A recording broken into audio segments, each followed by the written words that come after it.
مجبوری کا قرض حصہ دوم۔ رات بہت گہری تھی مگر سائرہ کی آنکھوں میں نیند کا نام و نشان نہیں تھا۔ چھت کی طرف دیکھتے ہوئے وہ بار بار ایک ہی جملہ سوچ رہی تھی، کیا واقعی میں بکی ہوئی ہوں؟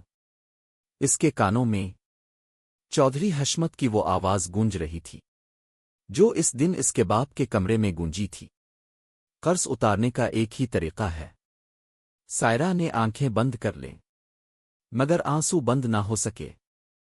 ادھر اس کا باپ چارپائی پر لیٹا خاموشی سے چھت کو دیکھ رہا تھا۔ وہ باپ جو زندگی بھر اپنی بیٹی کے لیے ڈھال بنا رہا، آج خود اس کے سامنے سب سے بڑی دیوار بن چکا تھا۔ اس کے لب ہلے مگر آواز نہ نکلی، کیونکہ وہ جانتا تھا کہ اس کی ایک ہاں اس کی بیٹی کی پوری زندگی بدل دے گی۔ سائرہ اگلی صبح خاموشی سے چولہا جلا رہی تھی جیسے کچھ ہوا ہی نہ ہو۔ ماں نے اس کے چہرے کو غور سے دیکھا اور سمجھ گئی کہ اس کی بیٹی کے اندر کچھ ٹوٹ چکا ہے۔ بیٹی، کچھ تو بتا، ماں نے کانپتی آواز میں کہا۔ سائرہ نے مسکرا کر صرف اتنا کہا، امی، سب ٹھیک ہے۔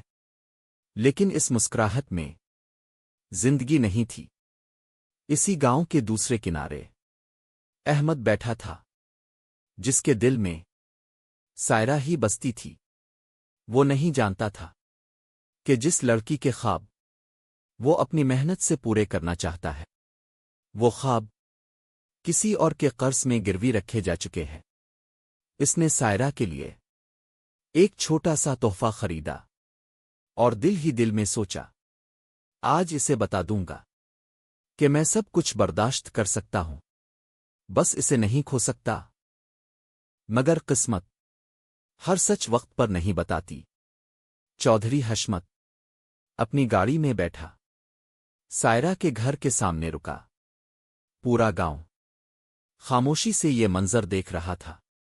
وہی لمحہ تھا جب سائرہ نے سمجھ لیا کہ اب اس کی خاموشی ہی اس کے گھر کی قیمت ہے۔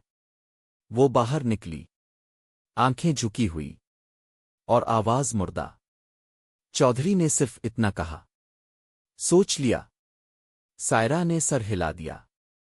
اسی لمحے اس کے دل نے چیخ ماری مگر زبان خاموش رہی۔ اسی دن شام کو احمد سائرہ کے گھر آیا۔ دروازہ بند تھا، ماں کی آنکھیں سرخ تھیں اور باپ کا سر جھکا ہوا۔ احمد نے گھبرا کر پوچھا، سائرہ کہاں ہے؟ ماں نے آنسو پونچھتے ہوئے کہا، بیٹا، وہ اب ہمارے نصیب میں نہیں رہی۔ احمد کے ہاتھ سے تحفہ گر گیا۔ اسے لگا جیسے اس کے سینے سے دل نوچ لیا گیا ہو۔ سائرہ اس رات پہلی بار آئینے کے سامنے کھڑی ہوئی۔ سامنے ایک ایسی لڑکی تھی جو زندہ تھی مگر خوش نہیں تھی۔ اس نے خود سے سرگوشی کی، یہ قرض میں نے نہیں لیا تھا مگر قیمت مجھے ہی چکانی پڑی۔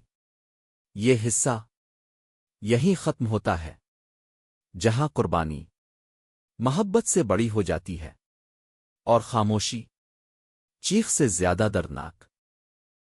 کیا احمد سچ جان پائے گا؟ کیا سائرہ واقعی مضبوط رہ پائے گی؟ آئیے قرض کسی اور زندگی کو بھی ڈبو دے گا۔